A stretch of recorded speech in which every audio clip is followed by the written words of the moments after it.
This is the Cathedral Church of St. Eunan and St. Columba.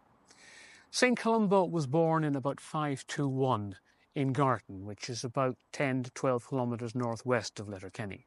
He's associated with many places in Ireland, most particularly the likes of Derry and Kells, but he's also particularly associated with Scotland and the island of Iona, and bringing Christianity back to the people of Scotland during his lifetime and his time there. He died towards the end of that century.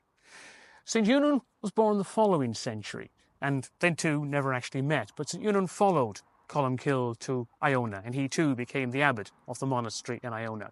He's particularly famous for having written the biography of Columkill, but also for writing a sort of treaty that existed between warring Scottish factions that was in many ways a precursor to the Geneva Convention in terms of the rights of prisoners and the rights of women and children during war. So St. Eunan, in his own right, was a prominent and significant person. He, by the way, was probably, although it's not entirely clear, probably born somewhere around Raphoe. So now we go and have a look at a statue of the man who really made this cathedral possible.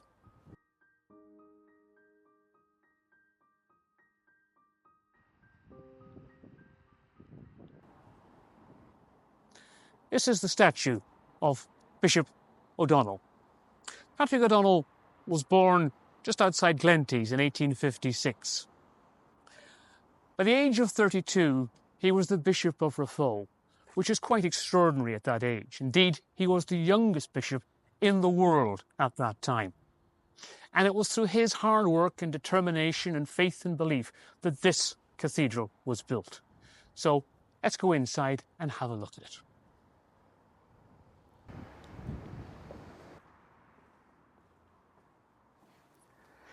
As you come into the cathedral, you will almost immediately notice the windows, the aisle windows to the left and the right.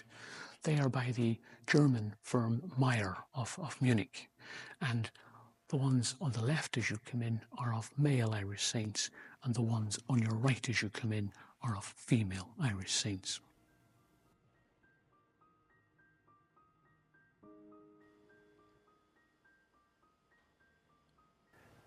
This is the pulpit of St. Eunan's Cathedral. Bishop O'Donnell didn't mind who did the work. He didn't care about who did it as long as it was good. And the firm he employed to do this work were a firm called Pearce & Sons.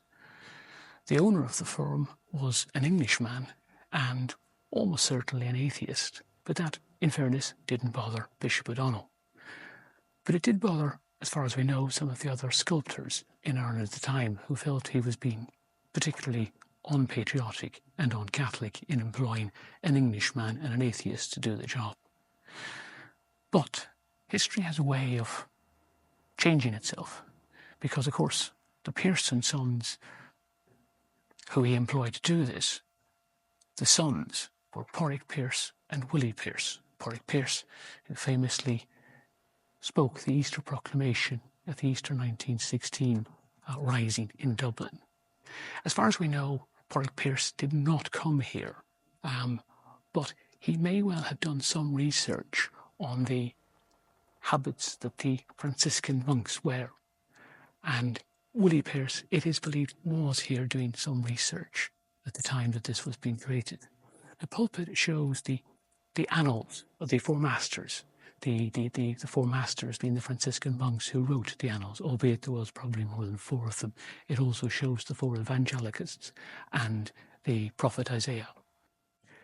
It's a remarkable piece of work, and it has been a sense of comfort for the people of Letterkenny over many, many years, and they've heard many words of comfort from that pulpit behind me.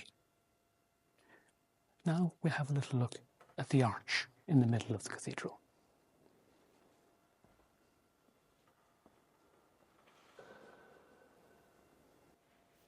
This is the grand central arch of the cathedral, done by Purdy and Millard of Belfast.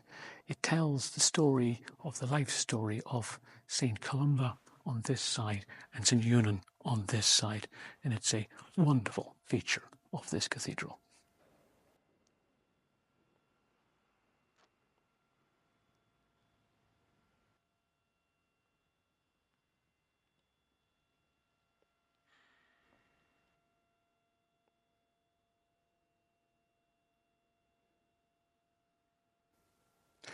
The cathedral was actually opened early in the 20th century, but it wasn't all completed by then. Some things were still being added to over the ensuing decades. Indeed, it was the 1920s before the high windows up here were done. And they were done by the renowned Irish glass artist Harry Clarke, who was commissioned to do them. And he completed the work in 1929, just 2 years before his death in Switzerland in 1931. Cornwall Parish Church, the oldest building in Letterkenny and certainly the oldest religious building in Letterkenny. It continues to play a significant role in the life of Letterkenny, as indeed does St Eunan's Cathedral, both playing a major role in the cycle of life, in the births, weddings and funerals of the town of Letterkenny.